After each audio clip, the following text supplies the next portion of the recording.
This is made with EasyVid video. It's freeware, and we'll start here. I'm going to give you an overview of what we're dealing with. This is the first page, and you will notice that on the first page you can scroll up and down. On the first page you have credits. If you click on the credit, you should go to another window with the resume, whatever the developer wants, and what in there, and whatever you want to put there.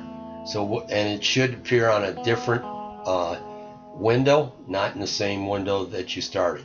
Here is again for a credit for narrating it. But what we're going to do is we're going to also include videos. We will get rid of the narration and use videos. Now we're going to see these right here under the index.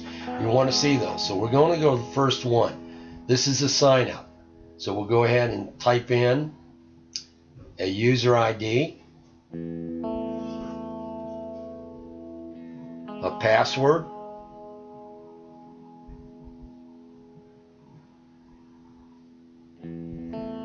hopefully we'll type it in. There we go. We're going to type it in now, followed by confirming it. Then we have the blogger's name, which is unique throughout the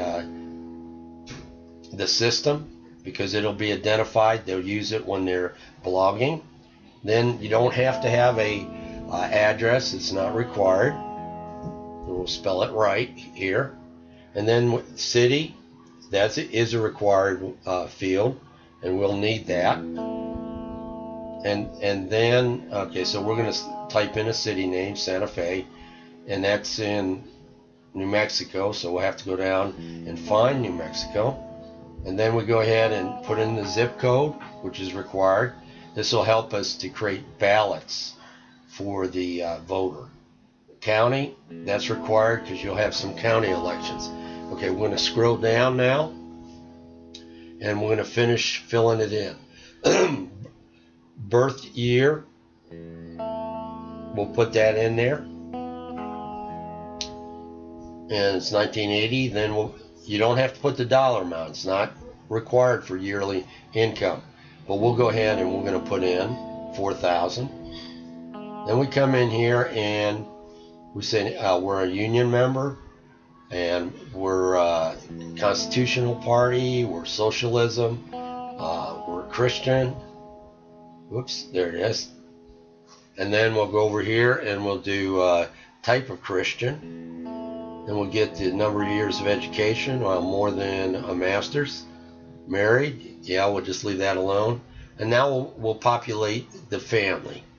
So the number of sons and daughters, and then adopted sons, which is 0, and then adopted daughters, which is 1, and we'll continue.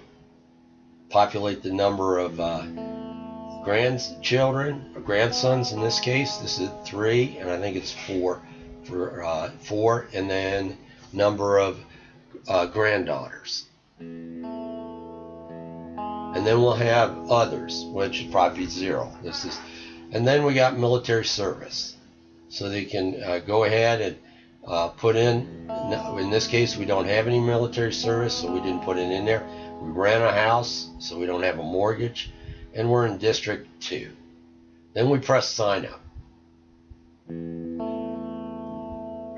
And here we go. We've got an error. An error with the password must contain at least one uppercase letter. So we may want to put a note in there of what we require. It's 1 uppercase letter, 1 lowercase letter, 1 number, and a special character. And we're going to go through this a couple times. It took me a couple times to get through it, but I think to make it easier for the voter to enter, we should have that information here, as to what the edits will be. 1 uppercase letter, 1 lowercase letter, 1 number, and 1 special case.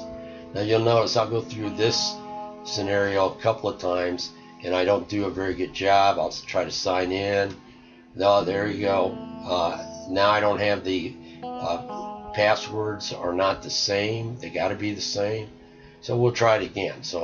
And these are typical errors that a voter would have when they go ahead and enter it. But I think we need to put the edits for password so they're not frustrated.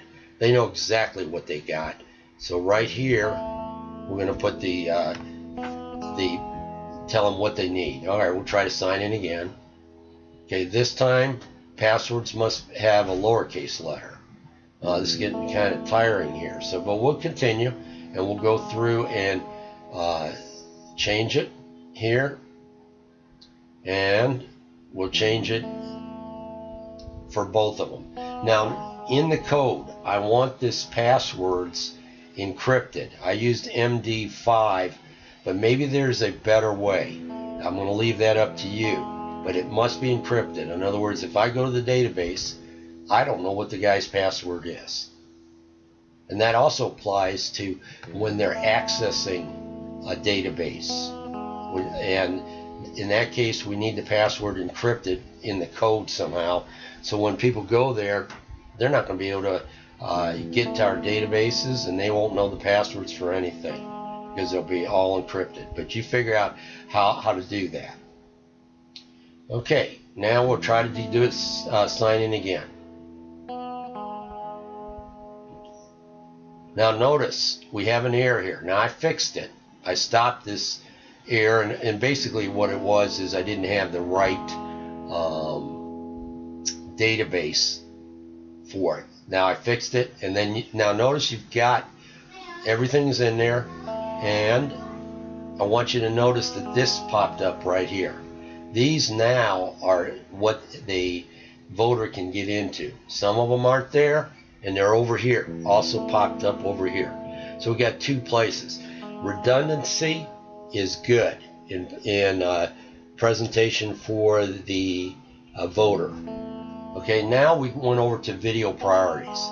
We don't have any here, but notice in the sessions variables we keep the state and the email address, and we might want to call it voter email because we'll also have politician email. This here, political office, is a blank. That's garbage. Get rid of it.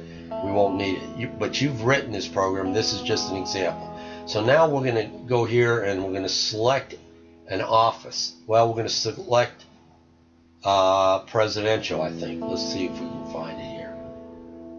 There we go. We got it now. Now presidential. Now display or modify. Those are the options. They're radial. But after you do something, always blank that out. So they always have to come back and say, oh, I really want to modify it, or I want to display it. And then that way we will know. So now we've entered the search text, but you're going to combine that in this priorities field, so you won't have these two columns here, search text and priority. We got to pick for or against, and then we got to give it a value. Okay, 65. And then we'll go down, select another one. And again, the search text and priorities will all be in one field. The priorities are coming off a database, and they'll have a description with it, and we'll have to figure out how to get that description in there, just like when we do for occupations. We continue, and we're going to add some more here. Whoops, got to get a search text in there. We got to start typing something. All right, so I typed in.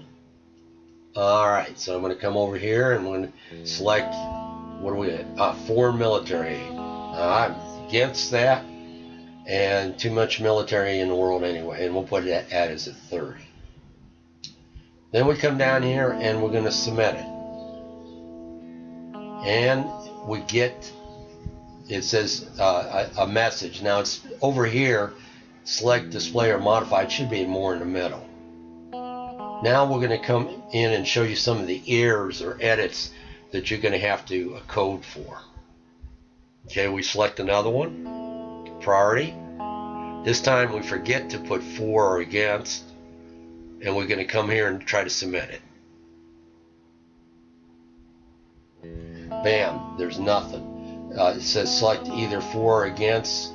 Okay, well, we selected one. Oh, we forgot to put the value in there. So put value.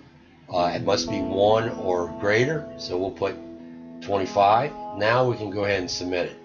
Now when this submits it, what I'm doing it behind the scenes is I delete all the records for president and I re-add them. That's how we do it. Now you got update completed. Great. So far so good.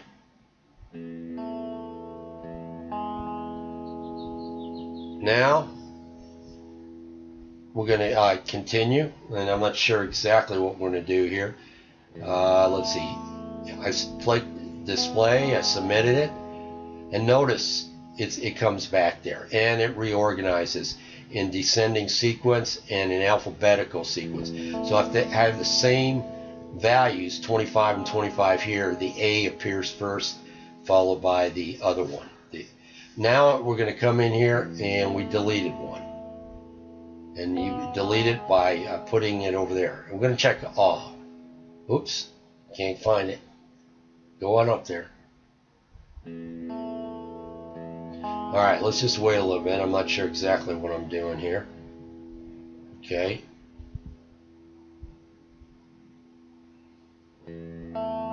Jobs, don't worry about that. We don't need that. You're doing all the work. Okay, this one, voter information, is the same as voter sign up, except they can modify it. Now the problem is that I'm not pulling in the data. There's something wrong with my program. But they would be able to go in here and modify all of the fields. They'd have essentially all the same edits, and they'd be able to modify it. Voter information, which was the same as voter sign up, they can modify it. Now how you do that, I don't really care. If you want to combine it into voter sign up, that's your call on that. But they need to be able to modify the information. If they change their address, they go someplace else. Now we're going to sign out. Okay? And then you get a message. Sign out completed. Good day.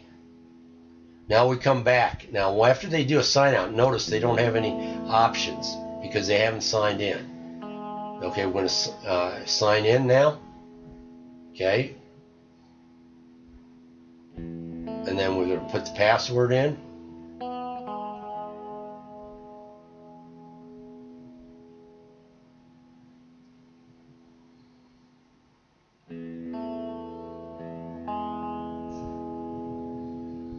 And then we click on sign out. Now notice these fields right here, these fields right there are what the voter will have access to in the future.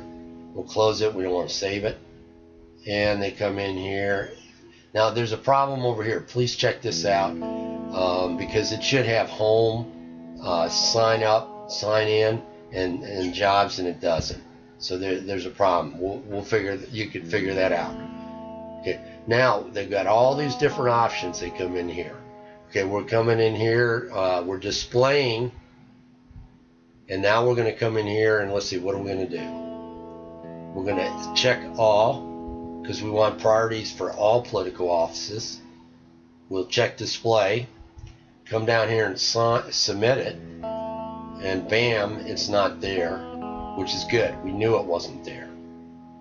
So we'll come in here and type something in the search text, but again, search text and priorities will be in the same field, and we'll have a description for each one of the priorities to help the voter determine which one is correct. Okay, so we're for campaign funding limits. We put a 65 on there or whatever it is, and now we're going to go down and submit it. Okay, and there it is, update completed. Now, one of the things I want you to look at, when we come up here, I want all and presidential to have some indication that there's data rows out there for that. So when you see all or presidential in that selection list, it'll be something that says priorities exist. Priorities exist. So the voter will know which offices they have put priorities in. Now, we're stubbing out a lot of functionality. For instance, compatibility score, voter ballots. All these are stubbed out, and we'll put being developed on there. And later on, what we're going to do is we're going to have an email submission where I can send out to all the voters, hey, we got this one done. Hey, we got voter compatibility done. We've got voter ballot done. Okay, now I'm going to sign out, and you get the message again. And now he doesn't have access to those things, and we're essentially done. This is introduction to my political